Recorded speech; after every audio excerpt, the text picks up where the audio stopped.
9, 8, 7, 6, 5, 4, 3, 2, 1, 0. Women's Wrestling Talk, the #1 women's wrestling network on the planet.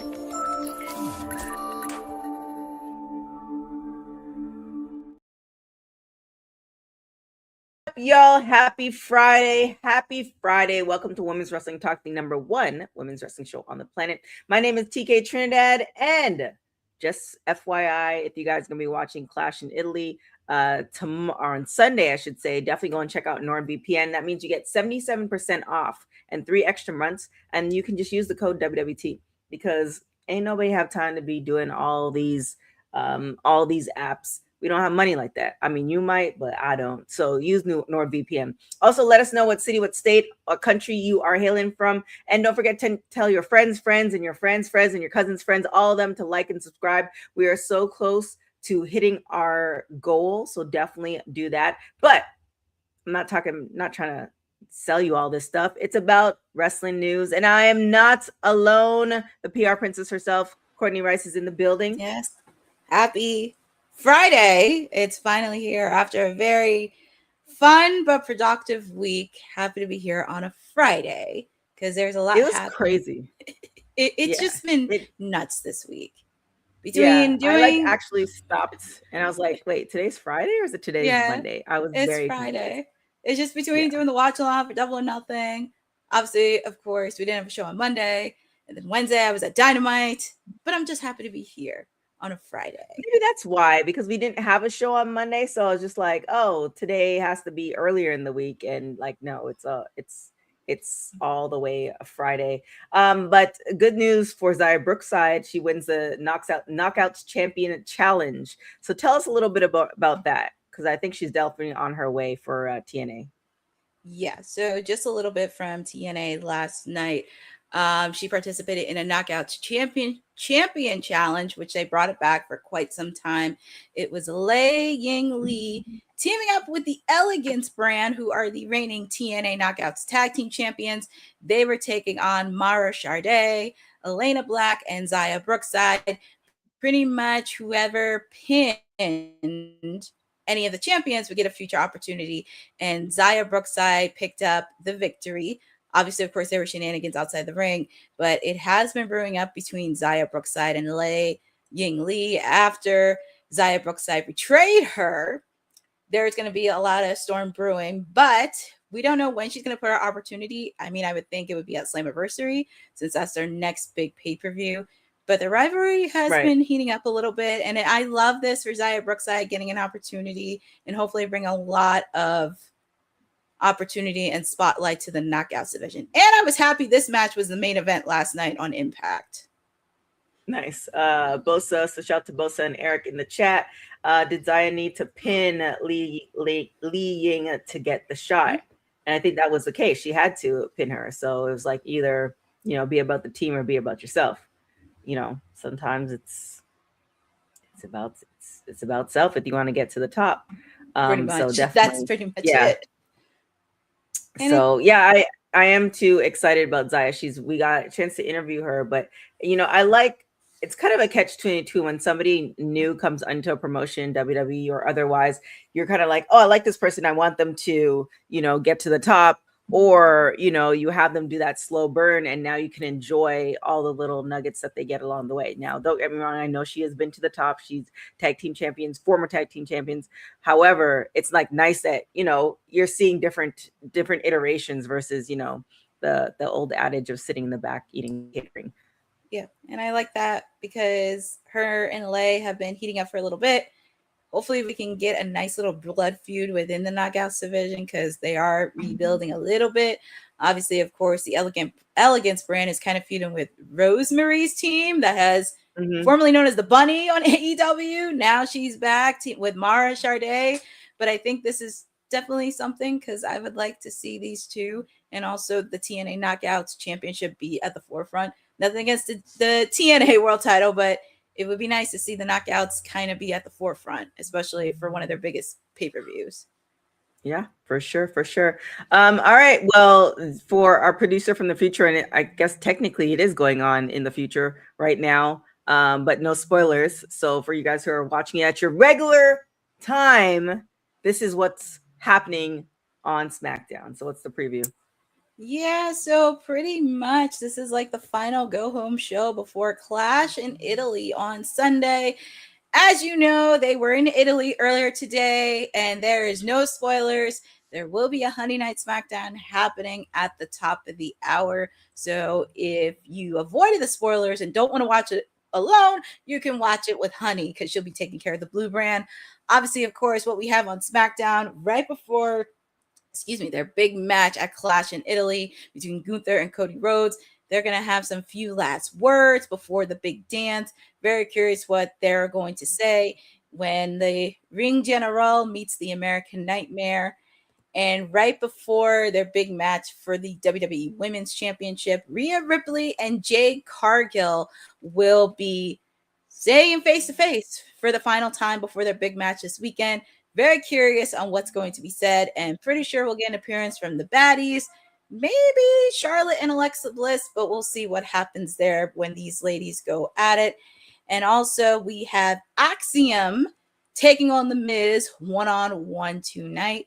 But those are the three graphics that they previewed earlier, and all this and more is happening at the top of the hour tonight, 8 p.m. on USA Network. And is there something in particular that you're interested in for SmackDown? Of course, I'm looking forward to anything with Jade in it. Also, FYI for you guys, we are going to be doing watch along for Clash in Italy, so definitely check that out. We'll put that up in our YouTube, etc. So just be on the lookout for that. But yeah, anything Jade, I'm always looking forward to. I don't want to say they're treating it like a PLE because it is a PLE, but it's interesting how they've added these additional PLEs and how. I guess the question for you, do you think it has kind of watered down the stories because there's so many PLEs? We're trying to jump from one story to the PLE versus, like these are the major PLEs? I think it's very hard because when you look at some of the PLEs we had back then, because obviously, of course, WrestleMania, you had the big four. Then you had in between pay-per-views where it gave you a little bit of a stretch. So it wasn't like you jump from in there, but it's just really interesting because when we saw the PLEs for May, it was going to be a little bit of a challenge. Granted, for Saturday night's main event, they did spread it out a little bit. They did give love to the Intercontinental title between Ethan Page and Penta. Possibly some shine with the tag team divisions, even though they got rid of some of their regular tag teams, but I guess. And also, it's very hard to do. And also, I understand with WWE with their partnership with ESPN, but I feel like because ESPN's been promoting this all week, they make it seem like this is a big pay-per-view, and sometimes you don't want to over promote it because it does seem like very stretched out a bit. And obviously, of course, we did see Cody on there, Gunther. I'm pretty sure Danhausen was floating during ESPN shows since he's been floating around in the Knicks leading up to the finals, but we shall see on that. But also, it's going to be interesting, and I just hope it doesn't get too repetitive on stories because I think sometimes it's like they rely too much on their major players and tend to forget about some of the other storylines that some other stars are going. That's why after this, we have Night of Champions, and they're going to do King and Queen of the Ring. I'm happy some other stars that we have not seen in a while are getting an opportunity, but it's like, who are we going to face? And then obviously we know Roman's schedule is very light in June. Like there's some dates he's not going to be in. I don't think he'll be at Night of Champions, but who knows? A lot of them could be switched up, but I think it's going to be interesting to see. And it's kind of like out of the blue. They kind of like, here, we're going to throw a PLE in for 3 weeks. And it's kind of, right, as you said, at the end of the day, money and investment. Yeah, Lynette, a lot of things like the King of the Ring tournaments around the corner as well. It's I don't know. I mean, obviously it's not for us. It's for, mainstream media and getting those. That's the reason they're on the ESPN, et cetera, et cetera. However, I don't know. It's varying because it's like, as you guys heard at the top of the show, we have the NordVPN. You can use the discount code WWT to be able to watch that instead of if you don't have ESPN, you can watch WWE via that. But there's just so many things going on that I don't know, to keep all your attention on WWE, the product, it feels like it's not happening. That's the reason they're producing more versus, you know, essentially kind of catering to the fans.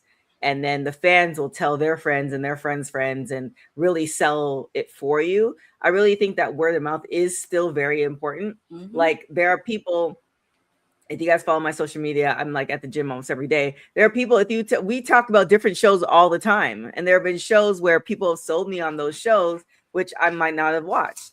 And so if you're a fan of WWE, but you're not a fan of what's happening right now, you're not going to tell, you know, the person in the office or the person wherever, because it's not a good product. And then to tell the person, hey, you should watch this. Now this person has to go and jump through hoops to watch it. The barrier entry is a little bit harder. So I don't know. It's, I mean, again, all guesstimating. Clearly I'm not the millionaire. So no, you know, I guess whatever works for y'all. But another thing that is happening on Saturday, which is great. You know, we have WWE kind of almost back to normal, I guess. On Saturday is AEW Collision. So we're going to have Persephone. She's going to be on commentary before the upcoming Owen Hart Tournament quarterfinal fight. So tell us a little bit about that. Yeah, so if you have not been paying attention, I know a lot of people have been paying attention to After Double or Nothing, which was a really good pay-per-view. I was very happy I got to do a watch along for it. So make sure to check that out. If you've been following, we just got the tournament for the Owen Hart Cup Women's Tournament. Persephone will be facing off against HAZUKI. I hope I said it right. She is from Stardom, New Japan area. And this is the first time she will be in AEW television. She will be facing off against Maya World, who you've been following because she's been making waves in the AEW Ring of Honor space. Her and Haya have been teaming up together, but she's also been making names because she recently competed at Ring of Honor's Supercard of Honor for survival of the finish for the Ring of Honor Women's Championship. So she has been under the thorn of Athena for a little bit. This is a really great opportunity. And also this is something, and I don't like throwing shade at a lot of people, because when the bracket for the Women's Championship first came out, everybody was throwing a fit saying, how come there's no star power and everything else? And if you've been paying attention regarding AEW and their next pay-per-view, they have collaboration with Stardom, New Japan, and CMLL. And I think this is a good opportunity because even though you don't have your top ladies, because everybody else is doing like other things, which is great. And also it does give an opportunity for women like HAZUKI and also Persephone stepping into it, because she stepped into it before. It gives them an opportunity on who they are. And the one thing I will give AEW credit on is they do put on good vignettes for people who have wrestled in New Japan and Stardom on who they are and what they accomplished. Also against women who wrestled in the AEW space. So this is a really great opportunity. I may catch this match tomorrow since it's the debut. I'm very excited to see representation from CMLL and Stardom, and this is going to be very, very great. I'm very excited to look forward to this. And also it's a new opportunity for a lot of stars to emerge in the Owen Hart Cup tournament, and they're getting some of their top tier stars, because if you tend to forget, Persephone is the reigning CMLL Women's Champion. So I think that's something people tend to forget about that. But I'm very excited to see Persephone on commentary. She has been killing it the last couple months. I'm excited to see HAZUKI in her first official match on AEW television. I'm hoping she kills it, but it's going to be very interesting, and I'm definitely looking forward to the Owen Hart Cup tournament between both of these ladies.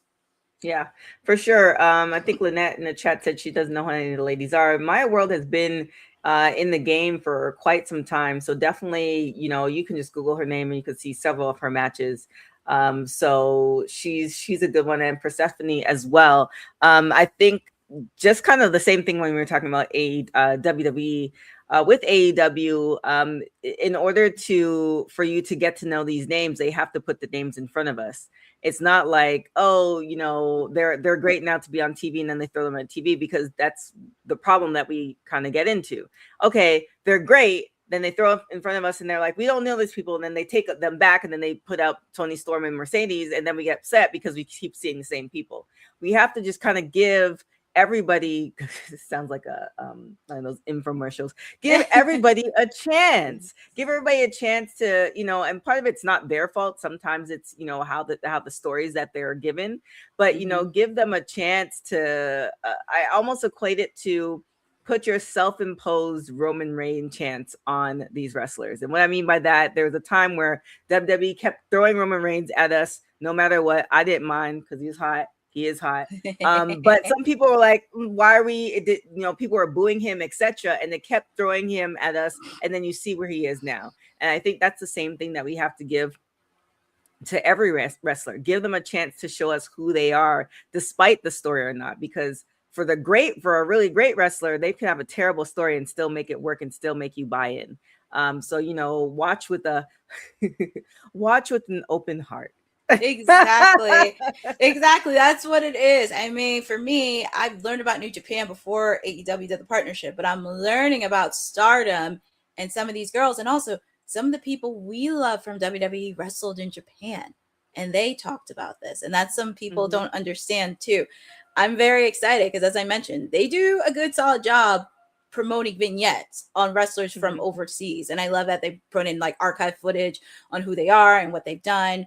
And just really, especially if they're kind of on the rise, that's really something to watch. And I think it is a great opportunity for them to showcase in the Owen Hart Cup Women's Tournament, because I know in like the first couple years they did like just AEW, but I like that they're expanding in the Ring of Honor space, New Japan, Stardom, CMLL, at least utilizing some of their partners. And as I mentioned, the next pay-per-view is Forbidden Door. So why not at least utilize it a bit? And that could further along to further stories. If they don't advance, they can make an appearance at Forbidden Door and they could have a match with somebody on the roster. Yeah. Anything's possible. Give these women a chance, give these wrestlers a chance. I know there's a lot of promotions out there, but when they reach these things where they're on AEW, kind of like let them cook. I was going to do the segue, but it's a terrible segue, so we'll just go into it. Former WWE star Curtis Axel facing multiple charges after alleged DWI incident. So what happened there? So there's a lot that happened yesterday, because this whole story broke out yesterday, where Curtis Axel is facing multiple charges after an alleged drunk driving incident at a Minnesota McDonald's drive-thru, per a criminal complaint filed in Oconee County. He is from Minnesota, and obviously, if you don't know who he is, he's the son of WWE Hall of Famer Mr. Perfect Curt Hennig and the grandson of wrestling legend Larry the Axe Hennig. He performed in WWE from 2007 to 2010 under the ring names Curtis Axel and Michael, and I hope I don't butcher this, McGillicuddy.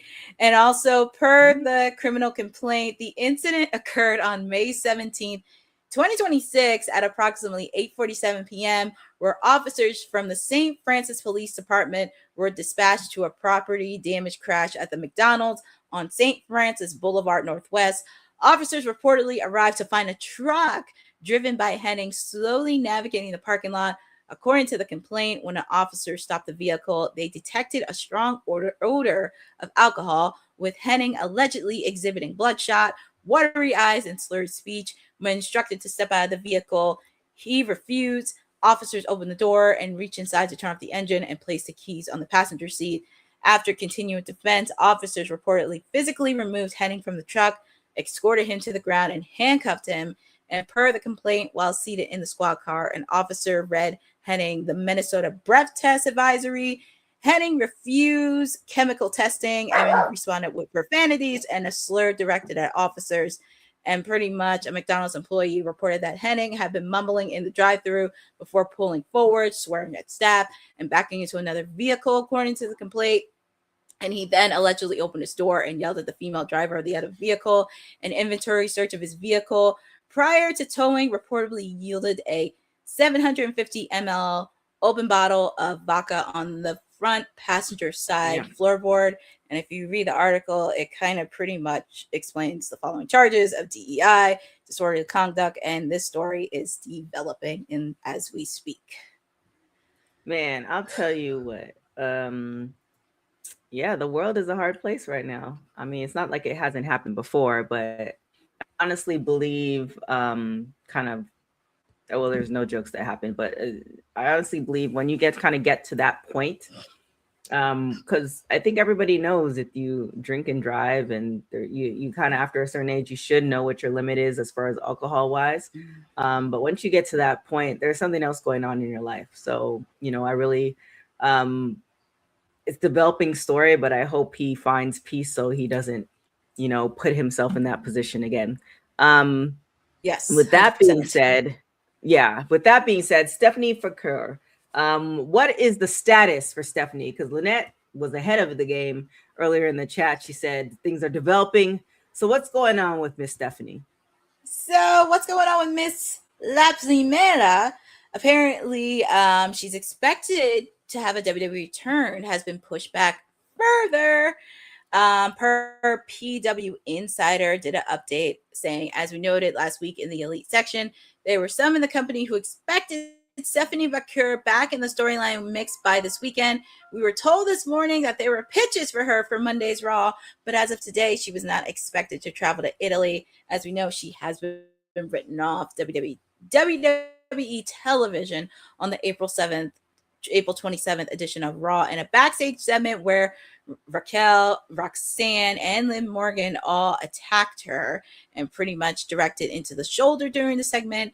And Michael Cole announced the same night on commentary that Stephanie Vaquer had suffered a second-degree AC sprain and would be out for a bit, and the injury is legit.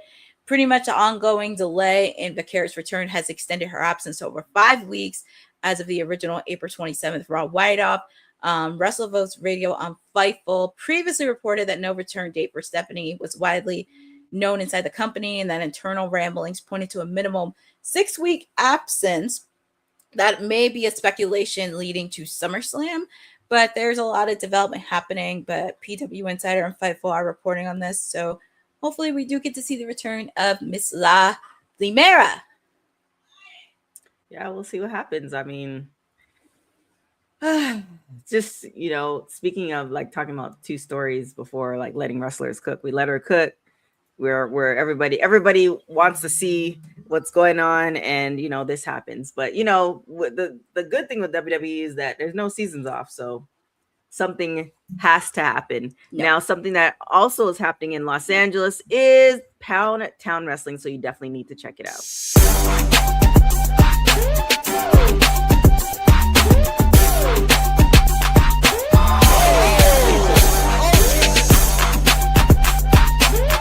This is a no DQ match. You know who you're talking to? But as I'm looking around, I don't see anyone more beautiful than me. Last Downtown was supposed to be my debut win. What are you doing in my office, girl? The locker room is over there.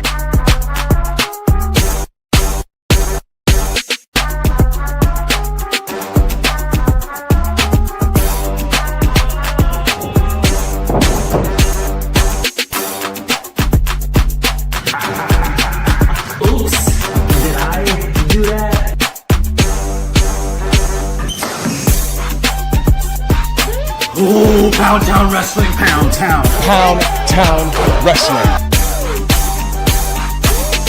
I really wanted to really congratulate this entire crew, family, friends, loved ones, hard work. I commend all of you. Pound Town Wrestling. Here it is.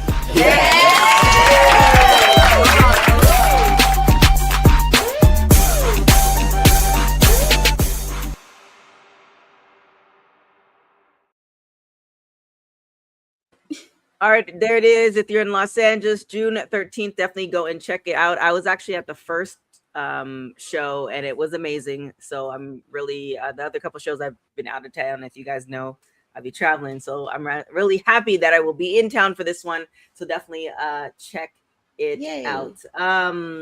Now, something else that's happening, which I'm sure there has been talks about this. The Hart Family movie could be in the works based on Natalya's autobiography, which I have to see if there's an audiobook, because I don't have time to be sitting reading, unfortunately. But I have her book. But yeah, tell us more about this. Yeah, so just a little bit. This is courtesy of Fightful. They reported that several Hollywood names have expressed strong interest in bringing the Hart family story to the big screen. Per the report, there have been discussions about the project, with sources indicating that a top-tier A-list production company is already looking to be involved. The framing positions the project as being in the early interest stage rather than in active production, but with significant Hollywood attention. Obviously, of course, Natty's autobiography that she released in late last year. The book obviously details her life as a member of the legendary Hart family, her journey to becoming into WWE, and experiences navigating the industry's challenge. Obviously, of course, Natty has expressed interest in a film adaptation of her story, and it'll explore her upbringing in the Hart family, including her dad and her famous uncles Bret and Owen Hart. The memoir addresses the impact of the Montreal Screwjob and Owen Hart's death, two of the most significant events in wrestling history that are closely connected to the Hart family. And obviously, of course, the book also discusses her father's addiction and CTE, her family's financial instability, and her husband, TJ Wilson's career-ending injury. Stu Hart's Calgary-based Stampede Wrestling and the famous Hart Dungeon Training Facility produced multiple generations of wrestlers. So this is an ongoing story, and hopefully that would be interesting to see. I would not mind seeing it, because if Natty said she wants a film, it'll be very curious on who would portray her on the big screen. Yeah, that's one question, but also, how do you tell the whole Hart family story? You know what I'm saying? Like, Yeah, that's a lot of people. it's a lot. It's a lot. It's a lot of people. So how do you like go about portraying that? And who, typically they usually centered on one or two people. So who's going to be those one or two people? Like, you know, if it's Bret, you know, that's a possibility, but then his story stops at a certain point versus where Natty's story starts. So I don't know. Plus it can be done in one movie. Yeah, any thoughts? Y'all let me know in the chat. And I don't know, Courtney, if you have one. Any thoughts? Who would play Natalya? Margot Robbie. Oh, okay. That's who I was thinking. Margot Robbie or Scarlett Johansson. Okay. Those are like the two that popped in my head. Okay. I feel like, see, they can, but now you get the wrestling, but I think you could just do a stunt double, so it doesn't really matter. Yeah. I'm reading like Aaron's comment. Wait, what? Yeah, I don't know. Oh, the person who played Paige. Yeah, it all depends, because I honestly feel if you do it more on the Hart family, more of the Calgary into Bret, I don't see Natty playing a huge role, meaning that they only can show in certain parts, unless they skip, they do a jump skip on everybody who's been impacted, but then it's not. Well, I don't know. I'm curious who's going to write this movie and how this is going to, because there's so many different stories you can take from this. There's so many angles, and it's like, then you have to do that. And then who, like, I know Natty will be involved, but who do you have involved? Are you going to have Bret involved? Are you going to have Diana, his sister, involved? Are you going to have some of his siblings involved? I mean, how is this going to even work? Because that'll be something, because I know they don't want it too Hollywood, but also at the same time, just being respectful of the Hart family. And also, yeah, it's just very interesting how the family dynamics, like, you want to make sure it's portrayed properly.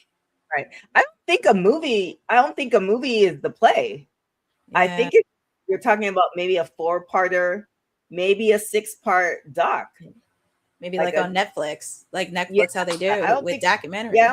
Yeah, I don't think a movie is the right play, because I would want to see like Natalya, and I would want to see TJ. Like, I want to kind of the stories to get flushed out.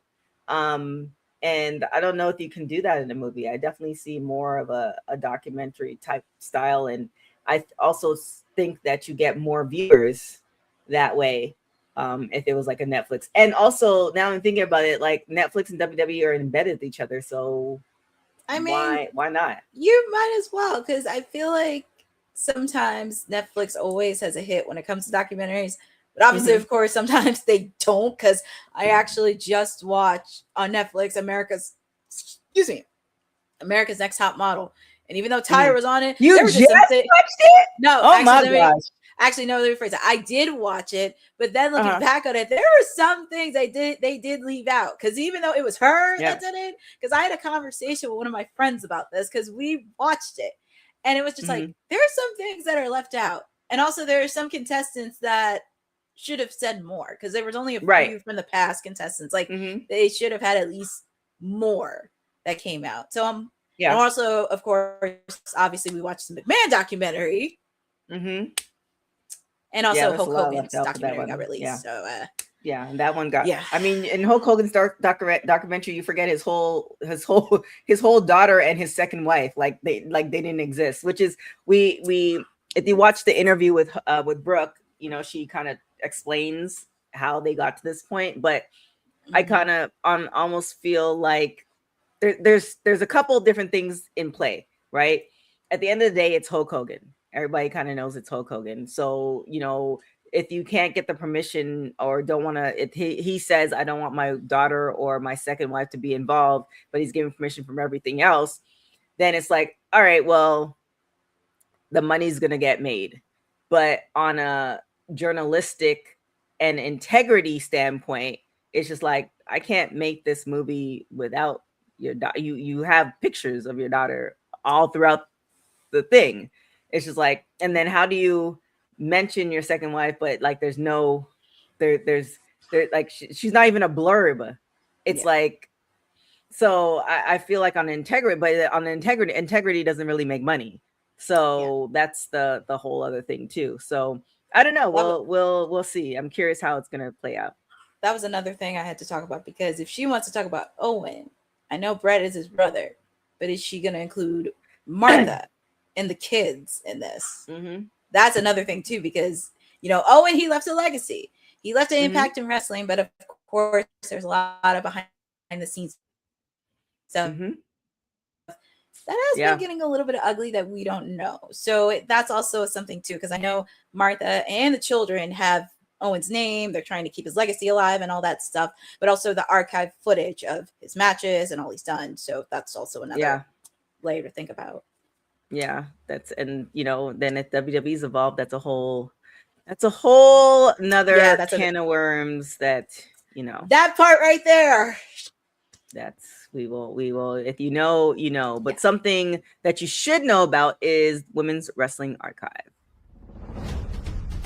Women's wrestling didn't just show up yesterday in glitter boots. We've been here the entire time, body slamming through history.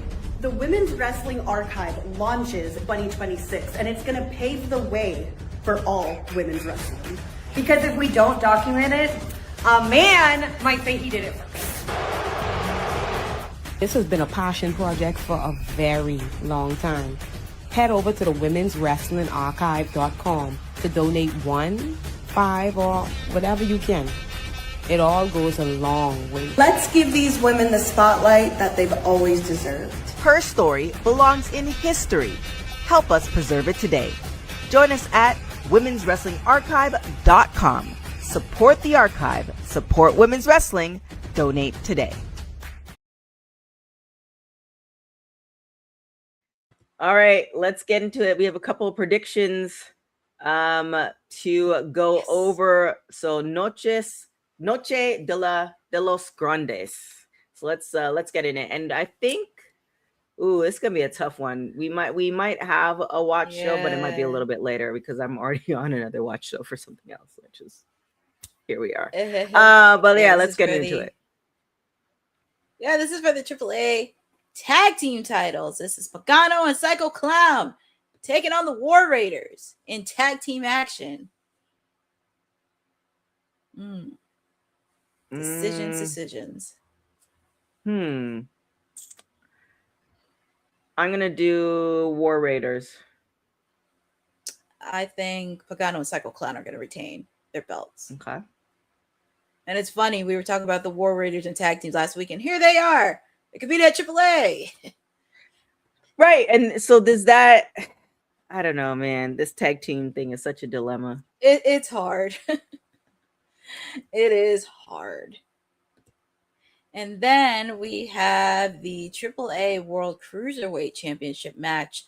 Laredo Kid taking on, surprise, surprise, Ray Phoenix, who we haven't seen in a while in SmackDown television. He's wrestling in AAA.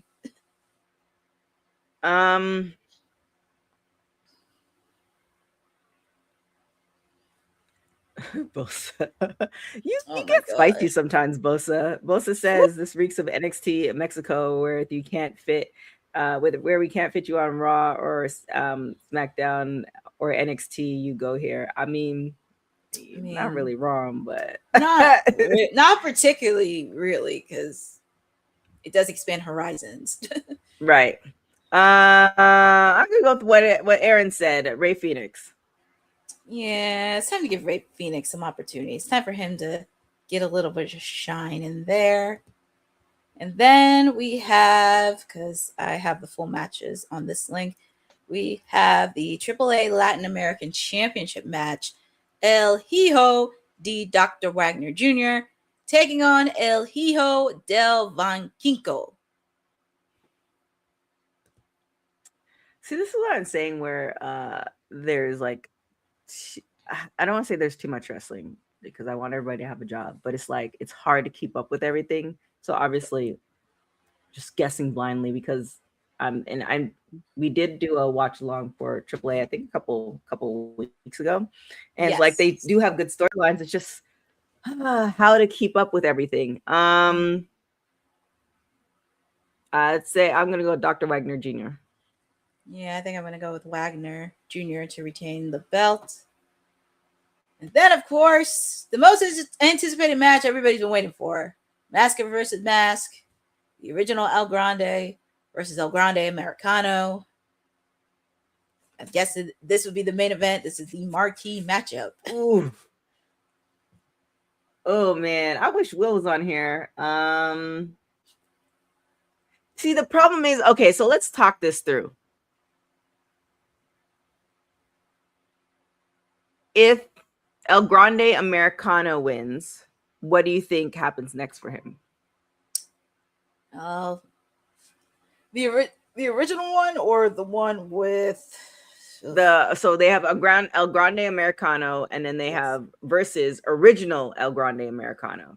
So yeah, let's talk. Well, let's say the second one, the second El Grande Americano. What happens next for him if he were to win? Well, it's going to be very interesting because there's a lot of backstage stuff happening behind the scenes. But for some odd reason, he's beloved everywhere. Obviously, of course, we did find in reports that Gunther was actually the one that paid for his bail. True story, that happened.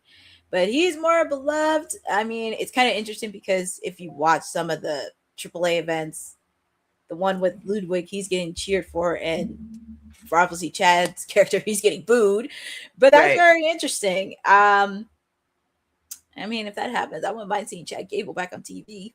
And if that happens, put him in the Intercontinental title route against Penta, if that were to happen.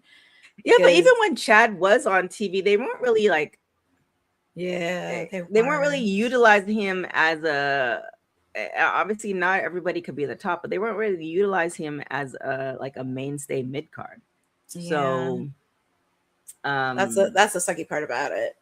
Yeah, because then it's like mask versus mask. So the loser gets, the other one takes their mask, I'm assuming. And then like what happens? So so you're saying if the original El Grande Americano wins, if he loses, then he can go back being whoever he is. We'll pretend like we don't know. And they can put him back on the main roster. But what if he wins? What happened to El Grande Americano the second? Oh boy, there's a lot of backstage heat with that. Well, it's just very messy at this point outside the ring. I mean, we talked about this last week. Apparently, there's a lot more story coming out in the coming days. And I don't know how AAA is going to get out of this one, because this is very messy. And also, this is something that is a serious allegation that should be taken very seriously, step by step. But, I mean, a good opportunity for him to get some time off on TV, figure out what mess that needs to be taken care of, because some of these allegations are very, very serious. And also, we don't want it coming into friction. But I would not be surprised, because we know that Undertaker is handling bookings for AAA. So I would not be shocked if they did an interesting booking, as we've seen in the past with WWE shows, that unfortunately that kind of articulate real life stories that are happening in real time. Ooh, yeah, that's a tough one.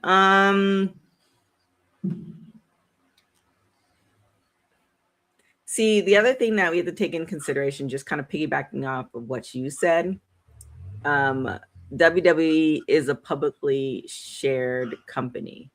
So stocks and all those things matter. So if this thing with El Grande Americano II is affecting the bottom line, then I think if they had him winning, then he's going to lose. But then the other thing is, like, I think either way, like, he was good. It's Chad that I'm kind of more wondering, like, okay, what will happen if he doesn't? But either way, taking away the outside story, I am going to go with El Grande Americano II. I'm going to take original El Grande Americano for the win. There it is. Good. So that's happening tomorrow at 7. We may have a watch along. I'm going to talk to the weekend crew and see if they'll be able to do that. But another thing that's happening on Sunday is Clash in Italy.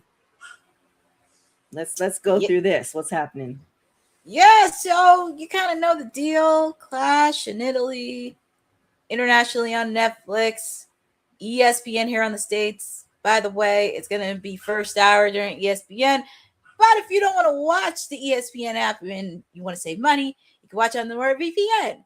And that'll save you tons of money. And you don't have to worry about back and forth and watching the free hour and worried about the next payment. So, yeah. But so how it works, guys, if you guys are wondering. Clash in Italy during the, yes. Yeah. If you're wondering how it works, is you'll go and get the NordVPN. Like I said, it's 77% off. And then you will put where you are located anywhere outside of America. So I usually put like Canada. I usually put Canada or the UK. And the thing is, WWE is shown, all WWE, SmackDown, the pay-per-views, Raw, of course, is all shown on Netflix internationally. So you just set your location to outside the US, and then voila, you can watch the pay-per-view on your Netflix account. So it's a huge, saver. So definitely check that out. Definitely go and get your NordVPN now, finagle with it a little bit, and then put that code WWT to get that discount. All right. Aaron's saying, I got my boy Jacob. This was a tough one. It's very tough. And because technically, technically, I'm not even gonna mention saying The Rock's name is almost like saying Candyman. I just don't even. That's the other thing too. Like, let's play this out. So if Roman retains, then what happens to Jacob? Because we were just talking about developing new stars, even though he's part of the bloodline. Like, I almost feel like Jacob should retain because, Roman doesn't have as many dates, and therefore Jacob can carry the title, etc., etc. What's your thoughts? Now you're gonna make me sing the Candyman song. Who can take the sun? Now you're gonna make me sing the Candyman. The Candyman. No, I'm just kidding. This is very tough because I really want Jacob to win because I know they have been building up as a top main event guy. The fans love him. The fans go nuts during his entrance. He's beloved everywhere. I'm sure he'll be beloved in Italy on Sunday. But also, because this is where I put my PR brain and strategic in, because I'm thinking timeline, investment, and promotions, because I have to pick Roman to retain only because, yes, it's a possibility he may not do Night of Champions, but also I'm thinking of the next PLE is SummerSlam, and they want to put butts in seats. He is a top draw. I know that's something that WWE and TKO rely on. And of course, we did talk about this, not catering to us fans, but the casual and mainstream fans. But it's going to come at a point where sometimes you kind of not need to rely on him anymore and just let the guys shine. And even with this King and Queen of the Ring tournament, we get to see some stars we haven't seen in weeks. And it's a good opportunity for them. But also, it's like, I'm thinking of this in my mind. Who do I think is going to pay the bill for SummerSlam? Like, who is going to be the biggest draw in Minneapolis? Very, very true. Shout out to, I won't play I always forget what song I had. It kind of, was it this one? I don't think that was it either. Was it that one? No, that wasn't it either. It was like the glass shatter. Yeah, I don't know where everybody put it. I don't think that's it either. But shout out to Tantalizing Tony, who is in Italy, and he had the time to acknowledge. Here we go. Oh, there we go. And let me take it off a repeat. He had the time to acknowledge WWT, and then he said, "I'm on my way to Turin.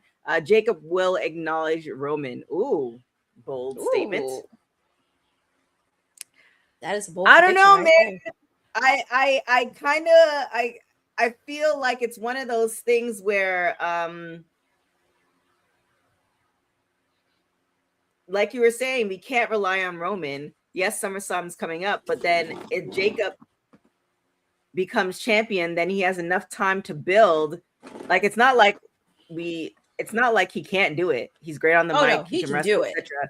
So it's like he has enough time to build up to SummerSlam. Where are we? We're about to hit June, July. So you have 2 months to build up to SummerSlam to be the champion that we all expect him to be, opposed to have Roman carry it and then have dates that he can't come to and do all the things that, you know, the Roman Reigns contract involves, which is sometimes, you know, not showing up. That's what the way his contract showed up is. So why not put it on somebody else and let him cook? Because I feel like with Roman, if you look at it kind of like an office way in wrestling, Roman Reigns is the top of the food chain. So technically there's more people who he's had matches against. People are like, I'm not even going to bother having matches with him because he's always going to be the champion. But with Jacob, I think people could look at him and say, I can do it. He just got here. He just got in the club. Yep. So they might try him, and that's where the storylines kind of progress. So, I mean, although I am a fan of Roman, and you all know I'm a fan of Roman, I think for the greater good, this is where Jacob signs. Or you have him and Jacob, and then him and Jacob run it back in SummerSlam, which I don't think we need that. I think we need Jacob to usher in the fresh blood, fresh storylines, and kind of go from there. And that's why you have King and Queen of the Ring tournaments, because the winner of that match faces whoever's the champ at SummerSlam. There it is. Who else we got?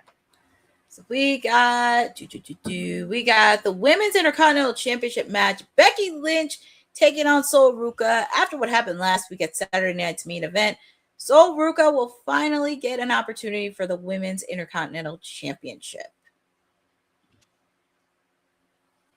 Based off of what happened last week, I think this is Sol.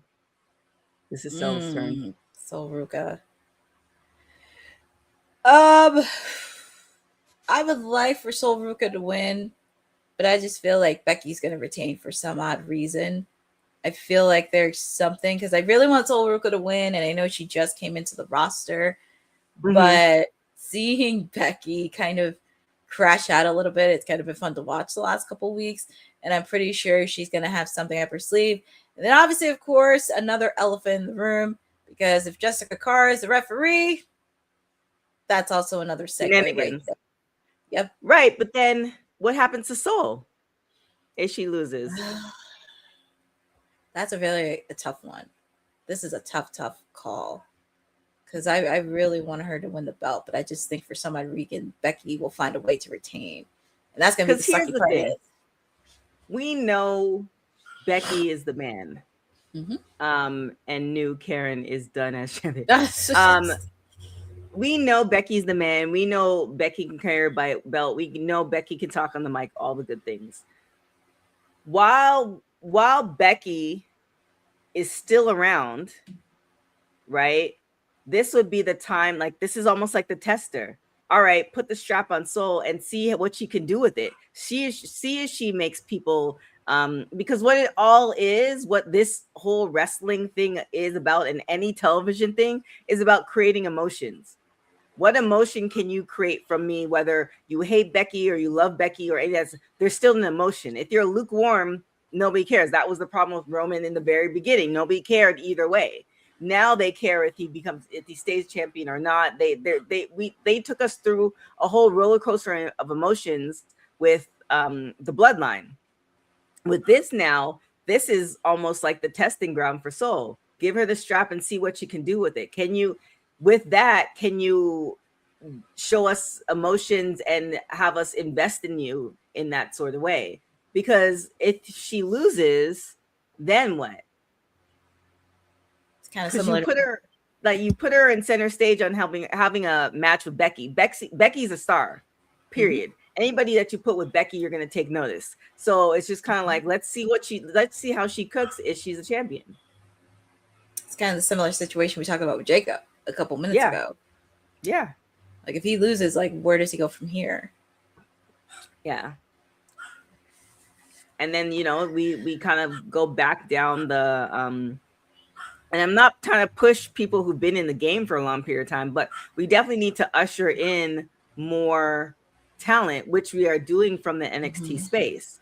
Like, I think if you were to go back to one of our shows maybe 6 months or a year ago, we were saying, okay, well, WWE is not ushering in the talent. They're not ushering the talent. They're using the same people. Now you have Sol Ruka here, NXT talent. You have Jacob Fatu. So it's kind of one of those things there. Like, let's see what they can do. And if it doesn't work, that's not saying that if they don't make it work the first time, that's it. Like, I think wrestling fans are forgiving people. Actually, no, let me take that back. At the end of the day, you have to give people more than one chance. You look at everybody else, and it's like, why not? So with that being said, I'm gonna say Sol. Yeah, that part right there.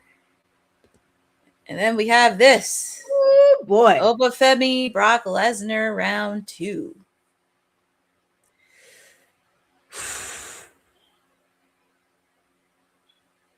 I feel like Brock has to take it, right?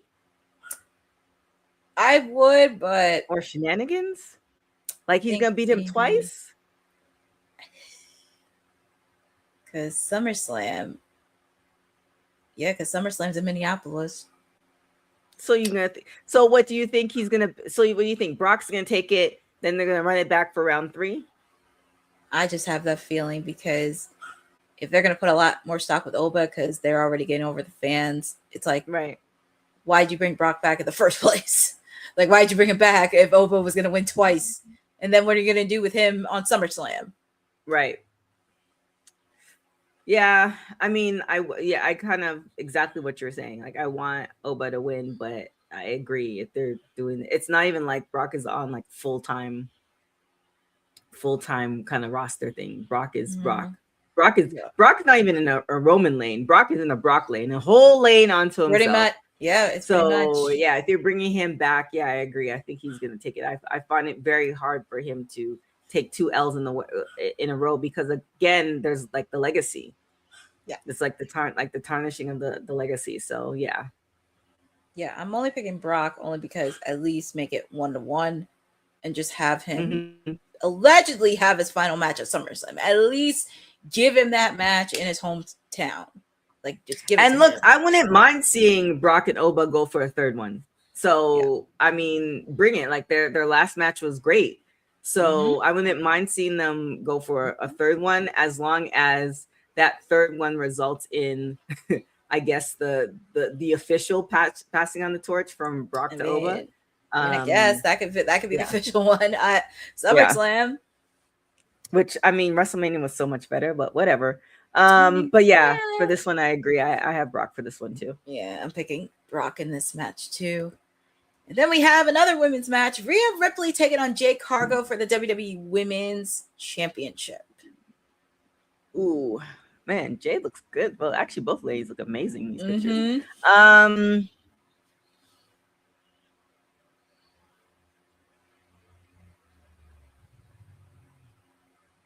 Man, see, here's the thing. Now, if I had a whiteboard to myself, technically, according to my choosings, I already have 2 people dropping, and so there can't be a third. So, but then what happens to Jade? Yeah, that's going to be interesting. And also with the fact too, she did pick up a big win at Saturday Night's Main Event last week. Right. And also, however, here's the thing. Because they can run this back in SummerSlam too. Because let's also be honest, this is like a PLE, but it's not a PLE. You know what I'm saying? It's kind of one of those things. It's not on the level of Saturday Night Main Event, but it's not on the level of SummerSlam. So I feel like in this one, Rhea retains, and then they run this back in Mania, or they run Jade somewhere else. They redirect Jade somewhere else. Because I know they've been teasing her versus Charlotte for a while. Because we have seen her and Charlotte have a stare down. Yeah, and all the alleged stuff that's happening backstage, all the allegations. So yeah, I have Rhea for this. Yeah, I think I'm going to take Rhea to retain this. I do think there's a lot of element, and they're trying to push Jade as a top heel because there's not that many strong heels on SmackDown. I mean, outside of Lash and Nia, Jade's probably their strongest heel they're going to push. And they want to be a bigger threat to not just Rhea, but also Charlotte. But we shall see.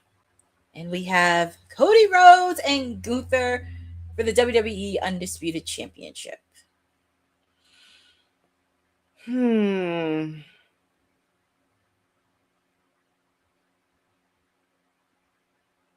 have Cody for this one. I can't see Cody getting the belt off anytime soon. Yeah. I have him retaining. And I feel like they may, depending, I don't know if they're going to run it back at SummerSlam, but I would not be shocked if Gunther put in for King of the Ring and wants his title back in a desperate manner. Yeah, that could be a good one. I think you have Gunther and would you have Jade? Who would you have for the Queen of the Ring? For Queen of the Ring, Jade going back to back. Yeah, I don't know if you want to do that. I don't know if you want to go back to back with Jade. I mean, I saw this post online. It was it was on TikTok. Damn, I wish I took the girl's name. She said, Naomi, I know you went away to have this baby, but it's time. It's time for you to come back. I mean, man, she would have to put in a lot of work to come back for SummerSlam. Yeah, she got to put a lot of work. You can't rush these types of things. Yeah. Yeah, I don't know, man. But we have more than enough NXT, especially in the women's division.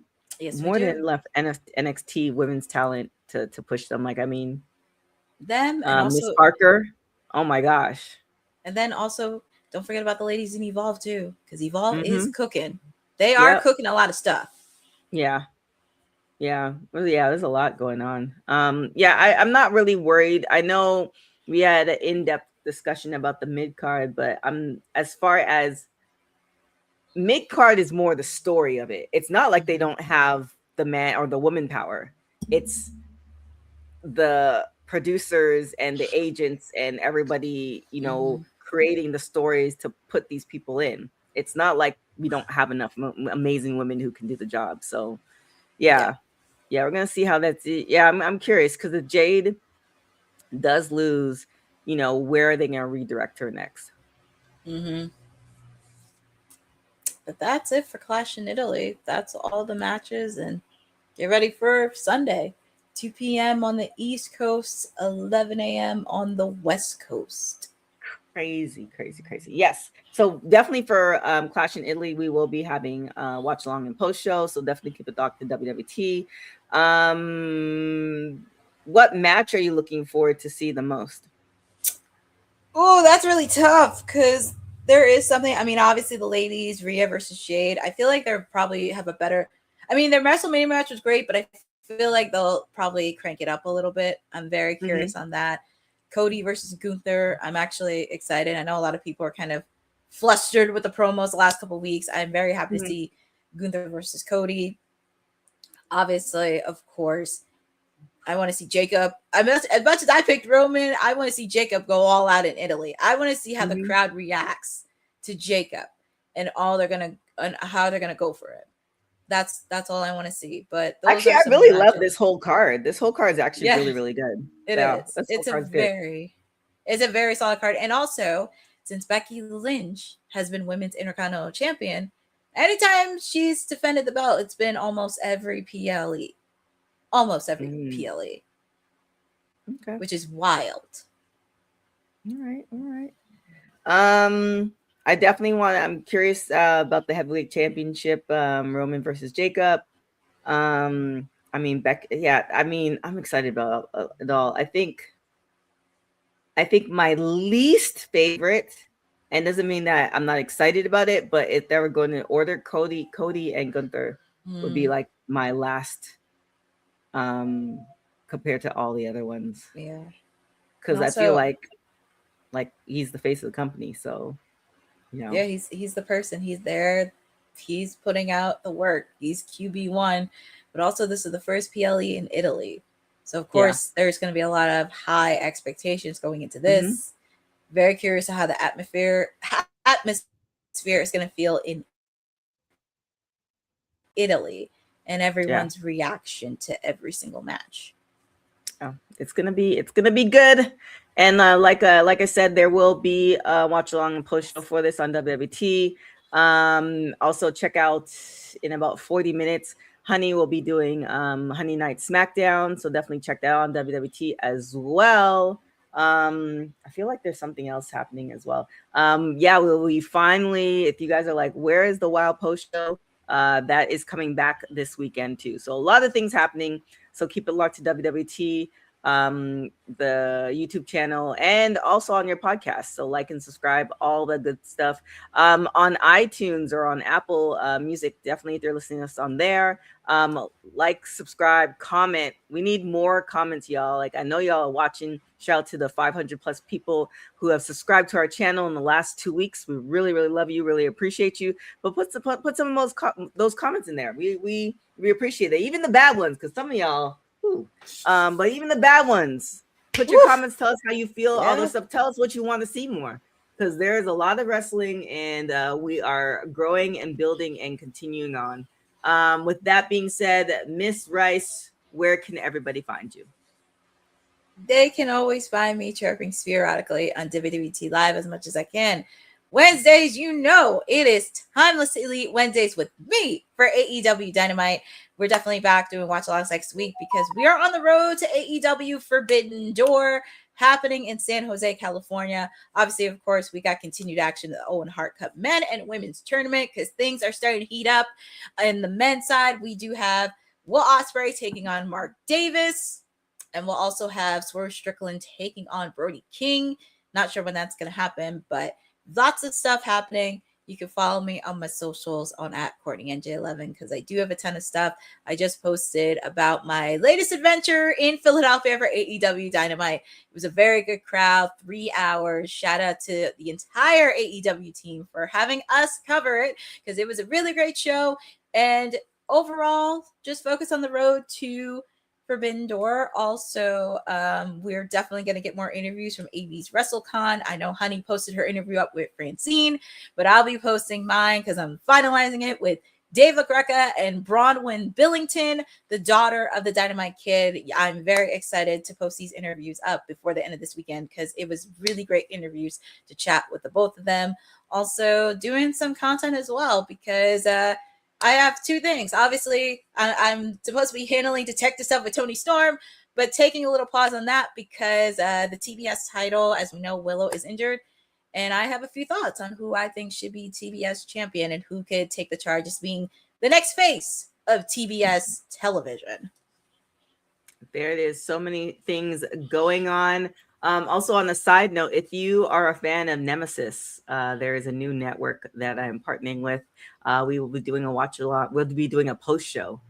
So if you're a fan of AfterBuzz, there'll be a lot of familiar faces that are going to be popping up on this network. It's called Control TV. So you'll be seeing some stuff with that. So yeah, that's going to be happening this weekend. Like I said, we have our watch along and post show for Clash in Italy. All the things. You can follow me everywhere at TK Trinidad. If you want to just see non-wrestling related stuff, you can check out TK on TikTok. I'd be talking some crazy stories because life be weird, y'all. So you can follow me everywhere at TK Trinidad. Make sure you follow Women's Wrestling Talk on all social media platforms at www.talkpod.com. And with that being said, thank you guys so much for watching the #1 women's wrestling network on the planet. Ciao for now. Thanks for joining WWT. Don't forget to like us on all social media platforms at WW Talk Pod. Like and subscribe on all video and audio platforms like yesterday, my G. And check out our website at www.talkpod.com. Thanks for watching Women's Wrestling Talk, the #1 women's wrestling network on the planet.